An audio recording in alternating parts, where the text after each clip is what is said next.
Leading with purpose is being clear on what your objective is, leading with the things that you know are true, and helping them know why and the freedom that it will allow them if they lean into structure and organization. Yuquan Holloway, founder of Holloway Consulting Group. She serves Fortune 500 companies. Master Black Belt, speaker and trainer. trusted by brands from Coca-Cola to Papa John's and other industry leaders. What led you to the project management space? Because you are such a natural project manager. Looking back, I honestly was pretty bad. Another old boss of mine was like, hey, I got to leave for you with this guy, and he's a retired military general. I can BS my way through some things, but I could not BS my way with this guy. He was like, hope is not a strategy. I remember deciding one New Year's Eve, I am not going to have a bad year with this guy. I'm going to be organized. I'm going to focus on relentless execution. But what are some warning signs that a team or project is misaligned? One, you're not seeing everything's always late. So maybe what we've set up as the plan is way too aggressive. Communicate well. Nothing gets better with time, with age. Bad news doesn't age well. People trying to intentionally make people show up poorly, that's pretty dangerous. And in my research and getting ready for effective business communications, you know what the most important thing is? What?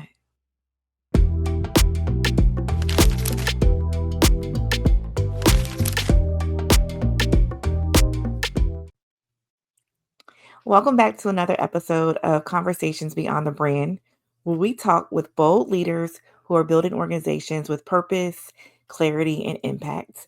I am your host, Dr. Tashana Thompson, and today's conversation is all about leadership that really delivers, not just on projects, but on people, on purpose, and on sustainable results.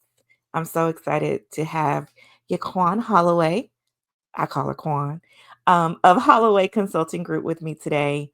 And I'm going to let Quan tell you about herself. All right. Thank you for having me again, Dr. Thompson. My name is Yuquan Holloway, or Quan for short. I am the proud leader of Holloway Consulting Group, where we focus on making sure that companies deliver projects well. And we do that by either providing them with strong project management resources or providing the existing resources they have with training. We also teach things like Lean Six Sigma, project management foundations, things like that. We just like all things project and putting order to the chaos so that people can deliver sustainable results with people and on purpose. I worked your thing in. I So love it. that's, I love it. so that's who I am. I love it. You do such good work. And, Yuquan serves Fortune 500 organizations and large nonprofits. And I really want to know what inspired you to start Holloway Consulting. All right. I keep saying I'm going to write a book called The Accidental Entrepreneur. But I was at Coca-Cola for about 18 years.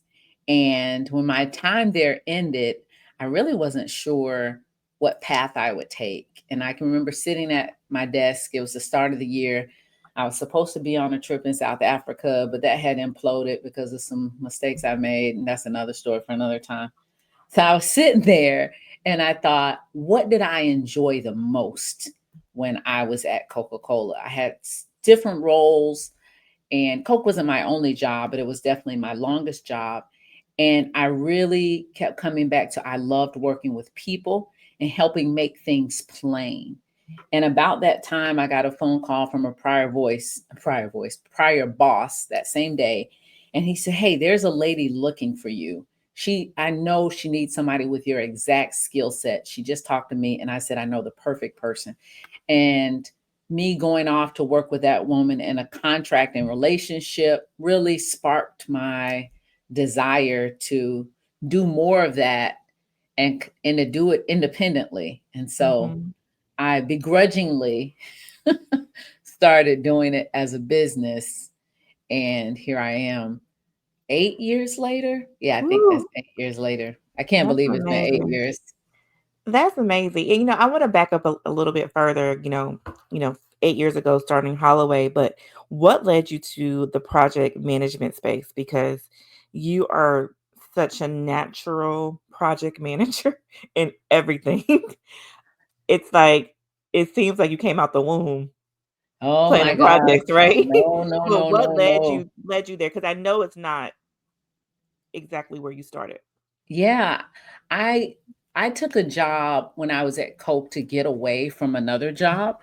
Okay. Oh my gosh. I was in that job for about 20 months. I remember counting the days, the Iraqi war. It was just all, it was a tough time. And another old boss of mine was like, "Hey, you got to get out of that job. They're crazy. I got to leave for you with this guy, and he's a retired military general, and he's looking for a project manager." And I thought, yeah, yeah, I know how to do project management. I'd done it a little before. I had the PM Bach book. This is back when people carried around the book, and I can go do this.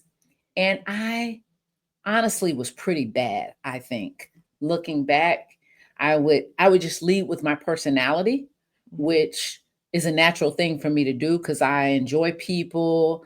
I can BS my way through some things that other people might not be able to BS their way through, but I could not BS my way with this guy.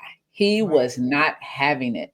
And so we were sitting at his desk and he was giving me some feedback and oh man, he was like, hope is not a strategy. And I say that every now and again when I feel myself veering off the path and going towards hope instead of a plan. Hope is Mhm. not a strategy, Holloway, is what he would shout at me. And he said, have you ever had any project management training? And I was like, no.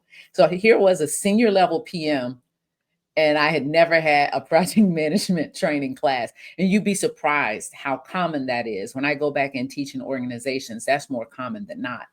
And he paid for me to get a class. Then he paid for me to get certified.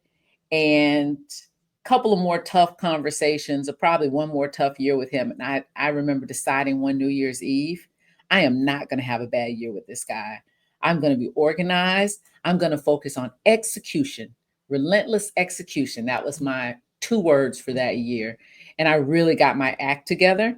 And I Mhm. realized that having structure and organization and paying attention to my stakeholders and mitigating my risks makes Yeah. me be able to live even more vibrantly than just winging it. And so I Right. was definitely not a born, I call myself not born organized, but I enjoy it. I enjoy the fruits of it. And that's where I lead from when we teach is giving people things that they can do and helping them know why and the freedom that it will allow them if they lean into structure and organization. I love that. I love it. So, speaking of the people behind the different stakeholders in your projects, in your space, what would you say it means to lead with purpose? And and I'm sure you have some stories of the opposite as well. That's right. I think leading with purpose is being clear on what your objective is and what success looks like, and Mhm. being able to convey that clearly. And I think a lot of leaders right now are struggling in that they really don't, things change every day. So it's hard for them to have a specific stationary objective. And Mhm. so they can seem all over the place. So at least leading with your convictions, and that might be a strong word for business, but leading with the things that you know are true, leading with the things that are important, the attributes that are important for your organization. So that's what I think it means to lead with purpose, is to be clear and to be able to convey clearly what success looks like, and to be somebody that somebody actually wants to follow. That is so telling. And the thing about projects and shoot any work is that there are so many various stakeholders There on are. projects, and There many are. of them do not see eye to eye That and do is not very have the true. same vision.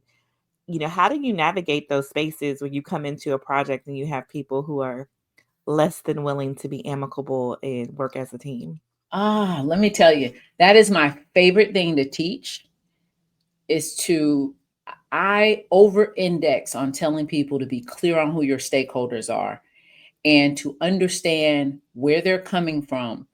We have stakeholder analysis forms. Sometimes I even encourage people to put code names on the stakeholder analysis form because you want to be able to be very candid, but Yeah. you have to know who your stakeholders are. And the more stakeholders you have, the more difficult your initiative will most likely be. I like to Mhm. say that there are several groups of stakeholders, and in a large project, they can be the community. So if you're a huge company like a Walmart and you employ half the people in the town, the community is also your stakeholder. The Your employees can be your stakeholders. The people that are buying your services are your stakeholders. Senior leadership stakeholders. If you have a union environment, they are also your stakeholders. And all of those different stakeholders can have different objectives and visions of success. And you have to be very clear on who your stakeholders are and what they want and where they stand. And make sure that you bring them along for the ride. Because if you don't bring them along for the ride, you get towards the end of the ride and they whip you all over the place. They Absolutely. whip you all over the place. And I thank you for asking that question. I'm working on an initiative right now, and I'm taking a different role than I normally take.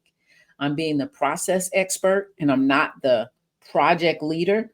And when you asked the question, I realized because I'm not the project leader, but I'm the process expert, which I'm trying out some amazing things with artificial intelligence right now. Um, I realized I haven't considered stakeholders while I'm sitting in this different seat. I've just Um, been playing my part and I have been getting whipped around because I haven't been thinking about intentionally. I finally had to start thinking about it, but I just realized I didn't think about it as a leader. I just thought, oh, I'm just a person playing my position. Let me play my position. But it mm, truly is, you have to know who your stakeholders are so that you can know, how you need to show up and what information you need to provide. One size never fits all. and that is so true. People think of project management as like, okay, we're just checking the boxes, we're going through the That's right. process, we're keeping things on time.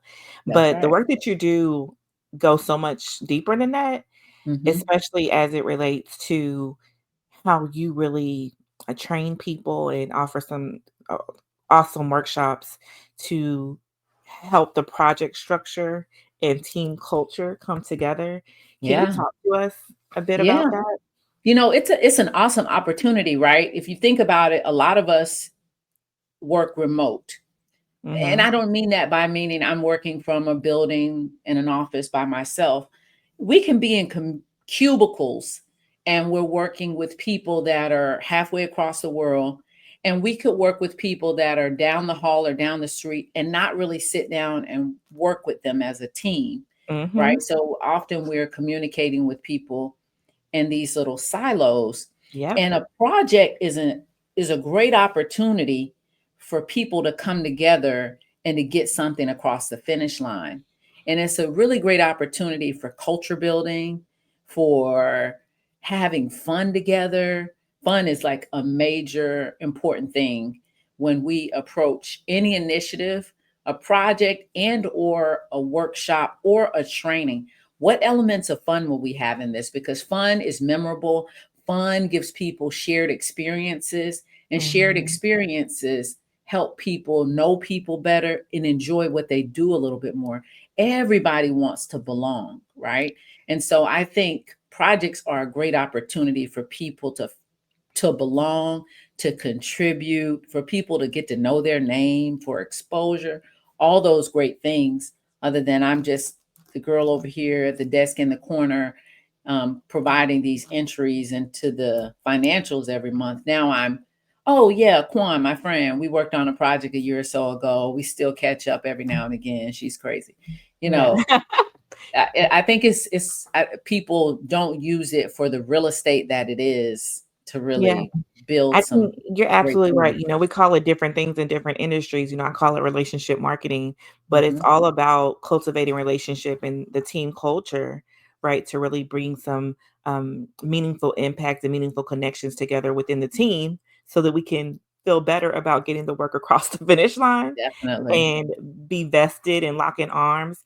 Um, you are such a great example of that. And I want to go to another topic, but you talked about fun, and I Okay. happen to know that fun is one of your core values at It Holloway. is. It is. And I think that that is so amazing because, you know, people think they're going to run in their work in their silos and they're going to be robots. And I don't really care about the person next sitting in the cube next to me. And I don't want to just do my job and I'm going to go home. Come Right. on. But that really creates all kinds of issues to me. It does. So can you talk to me about like some of the ways that you incorporate fun when going Yeah. into teams? If I were leading a project and when I do lead a project and I have a routine meeting and everybody's looking forward to the routine Monday morning check-in, blah, blah, blah, what we have to do. Mhm. Fun might be as simple as what's a fun fact that happened on this day in history. It very simple. Just a way for people. Some people like random trivia facts, some people don't. Fun might be periodically having a quick quiz at the end of a meeting because it gets people engaged and people are competitive. And it might be a quiz on what we just talked about, or it might be a quiz on the best 90s sitcoms, especially to see what Gen Z knows. Right. They Not always miss much. 90. They always miss 90210. I don't know how they miss How? it. Gen Z does not know 90210. But yeah, so fun might be making sure we start with an icebreaker that lets us know a little bit more about each other, and something that other people wouldn't normally know. Fun might be doing something in a different space or place or in a different way instead of Mhm. doing it with, a conversation, do it with a crossword puzzle. Just helping people engage in different ways than the normal sit down in the seat and listening to one person talk at them. Mhm. And I started down this path when I was teaching night school at Kennesaw. And I call it night school, but it was a bachelor's information systems class. And my time period was 7 to 9, and I had mostly 20-year-olds, and I'm competing with their cellular phones. Mhm. And I think my daughter at the time was in middle school, and she's like, "Have you ever heard of Kahoot?" Because I was telling her how I just stand up there and talk and nobody listens. And so I started giving out a question and having people engage with their phone and then listen to hear why that was the answer, or doing it in reverse. And I realized, oh, Yeah. people want to be engaged, and we're competing with things that are very engaging. We're competing with Absolutely. TikTok, Facebook, Instagram, Instagram, the Snapchat, chocolate. Instagram is my poison. Instagram That's Reels for so my mom. true. Yeah. So we're And I love the way competing you with these. gamify everything. Yes. And sometimes I don't even want you to know I've gamified it, but just something to keep you completely engaged. And also, if I can make people smile or laugh, then oh my Mhm. gosh, I'm like, okay, once you can get people to put a smile on their face, you've broken down a couple of walls. And Yeah. especially if you're teaching statistics like we sometimes do, like we got to have fun with statistics. We can't just sit here and talk about regression testing or. Right. Right. That's super cool. Mhm. So we talked about fun. We talked about when things are going right and the team culture is kind of moving and shaking. But what are some warning signs that a team or project is misaligned? Well, to morning signs, one, you're not seeing everything's always late. Hmm. So maybe the what we've set up as the plan is way too aggressive, which often happens because we have leaders who are like, this is what it is, regardless of whether that's realistic or not. And sometimes you're in a situation where you have to go with it. When I have to go with it, and what I coach people when they have to go with it is communicate well, right? Nothing gets better with time, with age. Bad news doesn't age well. Go ahead and just constantly communicate. So that's one thing. If you have resources that are stretched super thin and they just are not the right, they're either not the right resources or they don't have the time to be the right resources. That's a warning sign for a project.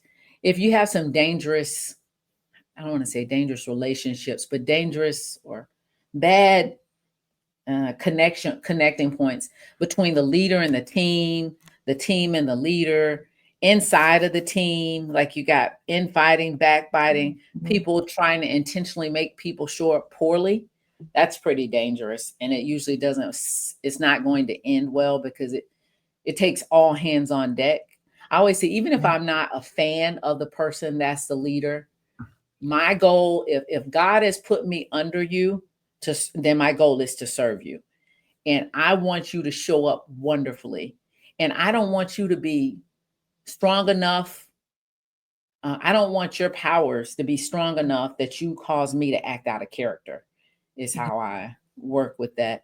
And so I want you to look well. And sometimes it takes people who aren't very trusting. It takes them a while to trust that motive. Yeah. But once they trust it, then maybe they'll do better. Sometimes they don't. So I love that you said that because I want to help you look well. I want to help you go, the quote that you've taught me, go further faster, Go right? further faster. And Oh my God, my favorite quote. That's from Andy Stanley. That's from you. Go further You faster. told me, no. You taught me, and I have used it again and again. And I always say, Quan always says, how can we help each other go further faster? So you brought up a really good point about, making sure you have the structure in place, but not coming out of character just because stakeholders are less than ideal to work with. And I think that it's really one of your superpowers is the fact that you lead with so much structure and heart, and you're so much fun. Thank So, you. and that's a very rare balance. So, especially in corporate spaces, and they need it. Yeah. So, how do you help leaders? How do you transfer that energy or teach leaders to unite their teams around common goals? Oh, that's a good question. I think from a leadership standpoint, you have to be centered yourself a bit. And so I can I can give leaders a playbook of, here are the things you don't want to miss. Like, it sounds simple, but don't let a project lead you down the street. Make sure you get ahead of it. So the way I call it, the way I consider to get ahead of a project is to create a charter, right? Not because a charter is magical, only because it's asking you questions and making you think clearly about things, and what does success look like, and who should be engaged, and what are the biggest risks that we need to watch out for. So I think that helps a leader lead a team better, for the leader to be clear. But the leader also has to be, sounds hokey, but of sound mind, right? Yep. And the only way I found to do that lately is to get a little time to myself, in order to reflect and to be quiet and to think about the things that are going well, to think about the things that aren't, to be very intentional about how to improve the places where we're struggling. Are there different people are there things I should work to get ahead of? Are there people I should go talk to and try and communicate in a different way? Because me and this guy are not working out over email, and we're not working out over text. I need to have a face-to-face with these people. So I coach leaders that the basics are key, but communication is, it's the cherry on top with whipped cream, if you're that kind of milkshake person. The communication is very important for everybody that's on the project team, everybody that you're leading, but it's even more important for the leader. And you can't phone it in. And you have to be transparent, as transparent as you can be, so that people trust you and you're a leader worth following. Hey, here's where we are. Hey, I don't know where things are right now. Things appear to be going a little sideways. Here's what we're going to do as a team. We're going to stay this course. I'll check back in after the meeting I have with my boss on Thursday. Right. I think people are sensitive to spin, and they know when you're giving them, people know when you're You run just around. Yep. giving them the runaround.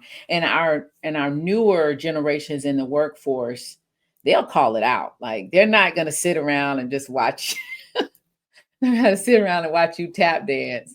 They're going to ask you, because they need to know, and they need to know why. So I think the big thing for a leader is to communicate clearly and honestly and transparently. Okay, two questions. Do Mhm. you feel like in your experience that most leaders are in that space? That they are, you talked a lot about the quiet reflection and like really going here Yeah. first to Mhm. is it in your experience, have you found that people I care that really much? don't know. I'm not sure of how I want to answer that question. Because I think I don't know the answer. I feel like I'm seeing people react out of fear a lot. I Mhm, feel like we're in a time of just a lot of, for lack of better words, consternation. Like mhm, companies are, their plans are in like wet cement right now because they yep, don't know how different things are going to impact their business. Should we be spending? Should we be holding back? Should I train my people? Should I wait? Should I be downsizing my team? So they're all over the place. And that can generate fear, and fear yep, even in what their role is and if they'll have one, right? So absolutely, they're regular humans and they're trying to figure out where they stand. And if they don't have those routines of being still, and I don't even know how people in today's world are operating if they operate without faith. Like I'm yeah, like, so y'all just out here, like y'all just out here naked. I willy-nilly, you out here living willy nilly. willy-nilly, So I don't know. I'm seeing people show up like some days they show up together, like they are sound people, and then the next day they're almost a raving madman. And I'm like, okay, I got to understand that this could be coming from fear, lack of confidence. Um, some people, when they're nervous or insecure about something, they power up. yep, And some people, I power down. When I don't know something, I go mute. But some mhm, people, they dig in deeper. So I'd say 50-50. The people I'm dealing with right now, yes. some are sound, some are not. Yes. I mean, that's just the reality of people, Mhm, right? mhm. It Some are is. self-serving, some care about people. That's right. Um, and you talked really a lot about the communication piece and how it's so effective communication is so cornerstone to project delivery. And I know that you offer workshops on communication. You want to talk to me a little bit about what that looks like? Sure. About 2 years ago, we had one of our favorite clients ask us, "Do you have anything on, like, communication, like effective business communications?" And we didn't. And I Mhm. thought, but we definitely should. And so we developed something. And in my research and getting ready for effective business communications, do you know what the most important thing is? What? Listening. Oh It yeah. blew my mind Yeah. Yeah. because I love to talk. And I was like, oh, the most important thing about communication is listening. Now, back to what you just said, I think a lot of people are talking and not listening. And I have to convict myself of that often. And the other thing about listening is active listening, which I've heard that word for years. Yeah, yeah, yeah. I'm an active listener. But meanwhile, I'm finishing my husband's sentences before he finishes them because I think I know what he's going to say. So, am I Mhm. active listening? So, developing that course was really good for us as a business, but even for me. And communications is very, very communication is very important in all the frames and all the parts of it. Some of us are using artificial intelligence now to create our messages, Mhm. trying to make sure, and I think it's sometimes from a good place, right? We want to make sure our message is the best, least amount of words, most impactful thing. But we also have to be able to not just send messages electronically, we have to be able to convey messages directly to people. We have Yeah. to be able to stand in front of groups of people and convey people. People have to see and trust what we're saying. And I think that one of the important things about coming across honesty and transparency is that you actually are being honest. Right? That you're really an honest person. So I've totally lost the question, but You we answered do it. You answered it about, okay. with the We do workshop have, that you yeah, offer. we have Yeah. that. We have a class that's focused 100% on that. But then we have, as a project manager, it's just woven throughout.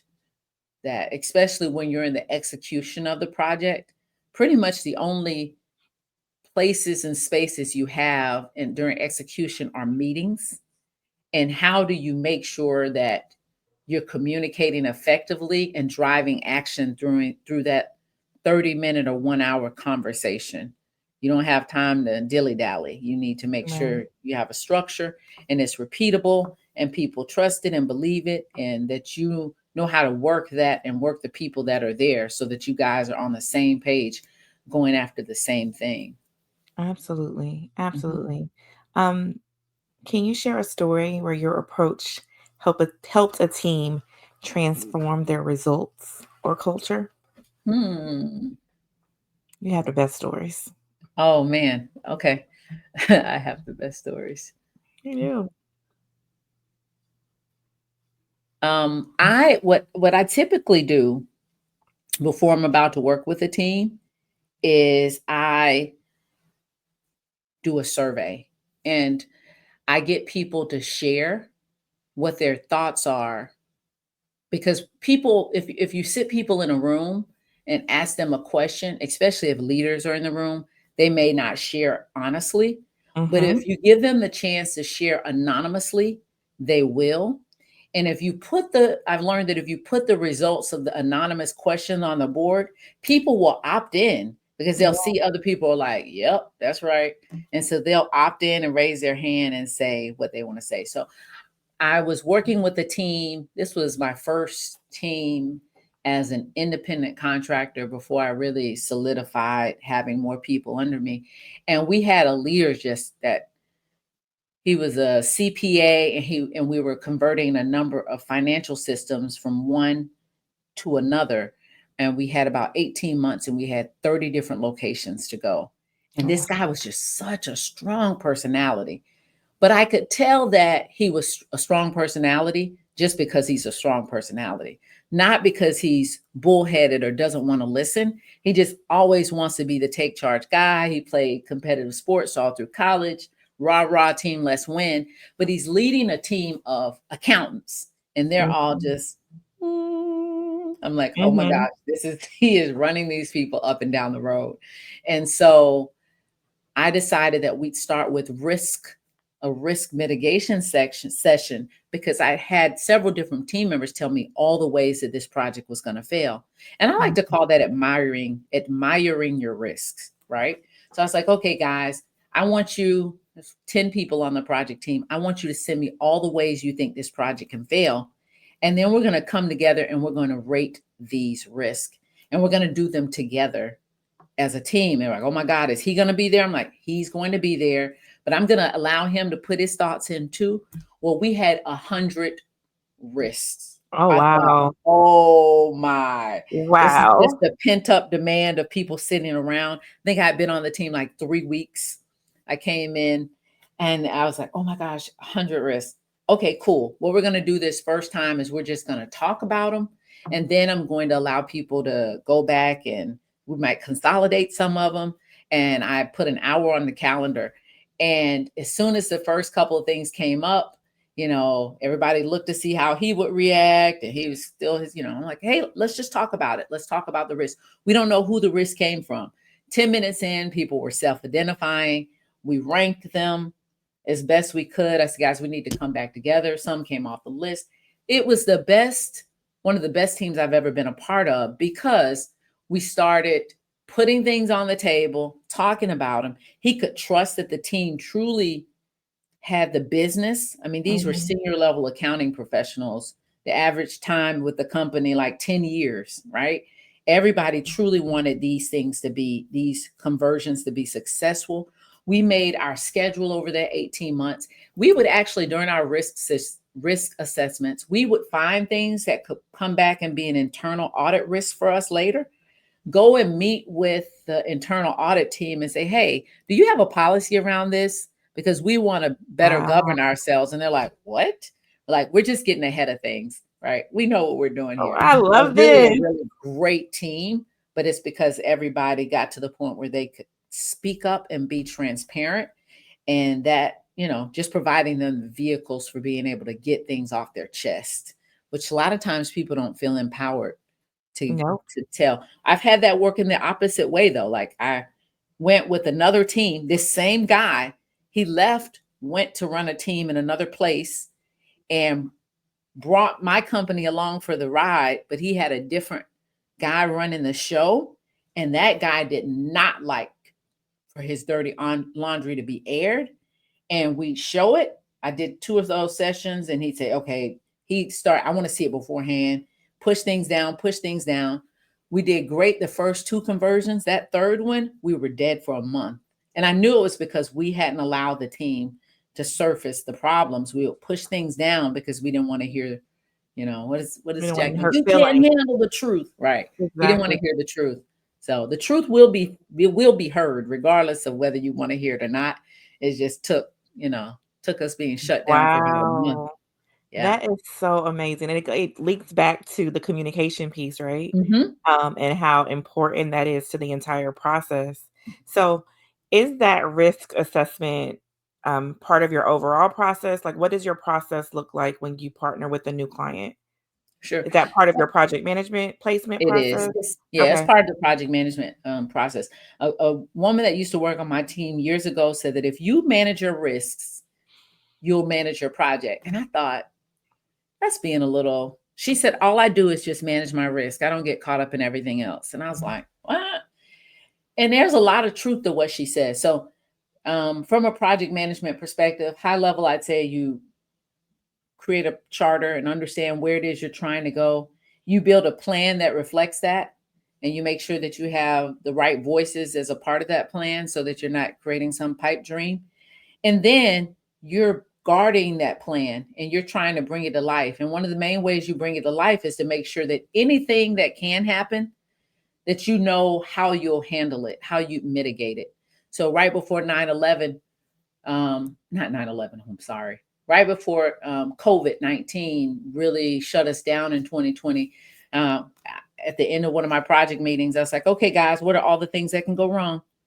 Right. And we would keep a list of those. And then we talk about how to mitigate those things, how to mitigate the severity, how to mitigate the likelihood, and how to know it's about to happen. Well, can't really change severity, but you can reduce the likelihood, and you can improve your ability to detect that the risk is going to happen. Somebody brought up COVID-19. You know me, I'm an internal optimist.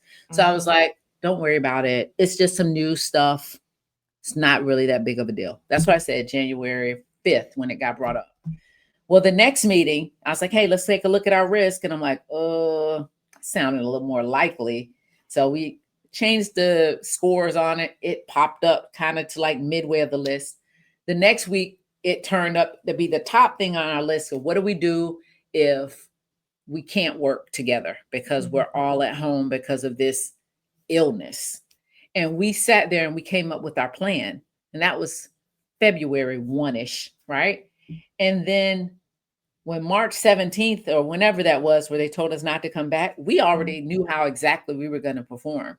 So And amazing. everybody was like, wow, did y'all know it's going to be that big of a deal? And I was like, well, every time we evaluated our risks, it popped up a little bit higher. So it's just a constant that you bring along when you're running a project, because those are the things things are going to happen that you can't control, but you need to understand how will you react to those things. And if you have the opportunity to prevent it, how do you prevent it? Some things you can't prevent, but you can determine how you'll react, right? Wow. That is so interesting. I'm learning so much. Mhm. Um, what industries or types of organizations do you think benefit most from your approach? Oh man, I think all of them actually. Right now we're in the public utility space, food and beverage with a couple of clients, and construction. We've worked with nonprofits in healthcare and diversity. And so we really want to get into aviation, right? And I think pretty much any industry wants to error proof the things that they do. They want to streamline what they do. They want to approach things orderly. They want their associates to know how to do all of those things, how to approach things, how to start and finish something, and not, you know, not be a ball of chaos while they're doing Right. it and drive everybody mad. And then everybody's changing so quickly. Mhm. You start this project, you finish it, and then now you're starting something else, and you got to work digitally this way, but now you're going to work this way and going to work with this team. You're not going to work with this team. So I think humans who have to get things done can all Yeah, benefit from having a structured approach and know how to better engage with their stakeholders and mitigate their risks. I So love I that. think. And Mhm, something that I love that you've done lately is, you work with some pretty big hitters, but you've offered some workshops mhm. to other project managers. And I want you to talk a little bit about that because that's been really cool. Yeah, I saw a really nice comment on LinkedIn this morning from someone that I've known since high school. Oh, That cool. he went to my college, and I thought he was just so brilliant. My Latin teacher thought he was the smartest boy ever. Anyway, I had a webinar a couple of weeks back for people that were interested in being independent project managers. And actually, what I got instead were people that are already project managers, and they're working to get better at their craft.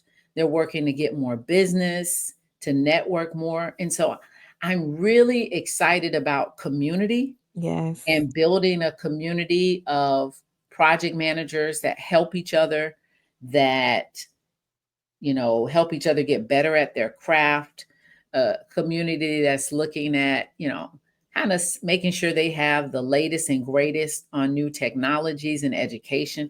I can't wait to share what I've been learning about process and, new tools for process, which I've never thought were possible. But when you turn things into words and leverage large language models, I mean, it's amazing what you can do with that. So lately I've been working to build a community of project managers who are interested in leveling their skills up and having somebody to talk to. When you're leading these teams and you're working even when somebody's working for Holloway Consulting Group and they're a PM and they get dispatched to a Coca-Cola. They're there and they're working with that team, but in a sense, they're kind of alone. They Mhm. don't really work on that team. They're serving that team. They may not be comfortable telling their issues to people on that team or how they're feeling, or if they're having struggles with a person, they don't have a work group to tell.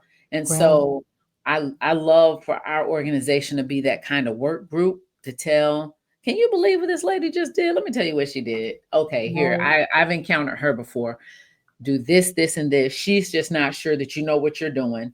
So she needs a little bit more information than what you're providing. It's kind of that voice of reason. Because I've seen people quit really great projects just because of that kind of imposter syndrome fear Mhm. if Yeah, they're questioned by a couple of people. And so I really want to be I want our team to be the sounding board to help people stay engaged. It's self-serving because it gives us great people to place, but also I've wanted at that time at some times to have those spaces. absolutely. Mhm. Absolutely. I love that. So we're wrapping up. How do you measure success, not just project outcomes, but by the strength of the team? So how do you measure that success on Not project? okay, not just project outcomes. Okay, so that's always an easy one. Oh, But we the met with team this after the person. work is done too. Right. Uh, Funny enough, being asked back is a big one. So having repeat business to me was a successful engagement. Um, the fact that people are happy about the engagement. I always do an after action review, and I'm looking for things that people said they actually enjoyed themselves, that they learned, that they enjoyed the approach. Right. I can't say I saw that on my first couple of after action reviews. I used to call my first set the good, the bad, and the ugly because I was so dreaded to see what people had to say. Right. So when people say they enjoyed themselves, they grew from it, they learned in addition to any of the other project deliverables and objectives being done well. being asked back or asked to participate again is an awesome way for us to measure success. And we're really looking at new ways to measure success, especially in our companies where we run kind of like a continuous education program. We Mhm. run their Lean Six Sigma program because we can measure success based on the return on investment and things of that sort. But I want to find a good, clear way of people are saying things like, I used what I learned here to approach a different problem. Yeah. I really love when people say that. That was the Love best that. that was the best class I've ever taken. That was the most fun project I've ever been on. We had a great time. Those are really important to me. I love that. And I want to point out for our listeners two things that you have said again and again about communication and how important it is to have open and honest communication on teams. And also, we're learning from your business model the number of times that you've said, an old boss called me, Oh, an old boss, or old colleague, or a yeah. friend from high school, or those types of things. And this is the stuff I preach all day, right? Hmm. Relationships are the cornerstone of everything. They are. Our Ooh, lives and our businesses move at the yes. speed of our relationships. And Preach. you have said it again and again Yeah, without without being prompted. It's just the truth. Like we don't it is. have successful businesses in silos without linking arms and somebody saying, "Oh, Kwana's super dope. I think you should go to her," or Mm. or you know the number of people that you've referred to me. Um, I want to point that out because it's so Thank you. important. I really did not appreciate that as much as I should have, probably until this year. Like I had a call yesterday with a client who I was thinking about them the other day. We do your company helps us with our marketing and does an awesome job. And then we're sending notes and Yeah. using our CRM tool to stay on top of things. But the majority of our business comes from people that we have interacted with before. Yes. And sometimes it hasn't been the world's best situation because of, maybe a project went sideways or their funding stopped. But we work really hard to maintain. At the end of the day, I truly feel like another great thing I learned from my pastor is he said the Bible is about pretty much just one another into one another. And Yep. I feel that way about life in general. We're just all Mhm. out here. We just out here. We Yes. just trying to, and we have to take care of each other and do things. And but relationships they are the currency. And Of so I everything. really work hard to do a good job in relationships. The thing I'm most frustrated about lately is my inability to answer my text messages in a timely fashion. I have got to fix that. It's hard. Yeah, like for friends who are people that I know are just looking or doing different things, I've got to get better on that because those are relationships and those are They people are. that, are very, very important in And they general. matter. They And we do. don't want to call people or when we need them, That's right. we want to be engaged and care, like just have a heart and care about people. Yeah, It's not hard. it's It's not. not hard to be a decent person. And I think that Not. people put too much But on it. doesn't have to be so hard either. It You doesn't just have be to be like, so "Hey, hard. I If thought somebody about you. I crossed your thought of mind, send them a you." text, Mhm, like use your tools. mhm, mhm. Anywho, I could talk about that all day. Yeah. But before you go, I want to have some fun with you because you are Okay, cool. I'm all about fun. fun. All Yeah. right. So I want you to just name out the first thing that comes to your mind. Uh-oh. Morning person or night owl? Morning, morning, morning. Me and Quan texting 5 and 6 a.m. Yes. That's right. Morning. A corporate buzzword that you wish would go away forever. A low-hanging fruit. Let's find out what our low-hanging fruit. I don't hear it as much anymore, but I just like, yeah. All right. Your go-to coffee or tea order. Regular with a little bit of room for some oat milk creamer. Love it. And a book that you would recommend. Oh, my latest book. And if you don't have it, and you want it on audio, I will use one of my Audible credits. It's Buy Back Your Time by Dan Martell. Yep. You Oh, told me about it. I already got it. I got it when oh, you told me. it starts off with a cop chase. I mean, and somebody going to jail. It's Buy riveting. back your time. Buy Back Your Time by Dan Martell. It has revolutionized how I work with my assistant. And there's so much more I need to unpack around replicating some of the tasks that I do and training very well on how I Mhm. like them done. I just got to make the time for that piece, but it's a really good book. I have it in Mm. Audible and the print version, and it might even be on my Kindle. I love it. I'm one of those. I do the same thing. All right. Well, thank you so much, Quan, for being with us today. I really have enjoyed this conversation. Thank You you. showed us so much about project management, communication, execution, leadership, alignment, all the things, All structure. the things. Yay. Um, and if you're listening and your organization is struggling with efficiency, team cohesion, or project clarity, please connect with Quan. She really is the salt of the earth. And Oh, she thank runs an you. amazing organization. You can find Quan on LinkedIn, and you could also find her at hollowaycg.com. And we Mhm. will put all of her information in the show notes. And I know that she's just the best. So Thank you. thank you again, Quan, for being with me. All And right. we'll be Thank back you for next week. having me. We'll be Hmm? back next week with another visionary leader. So Thank have you. a great day. Bye. Bye. Talk to you later.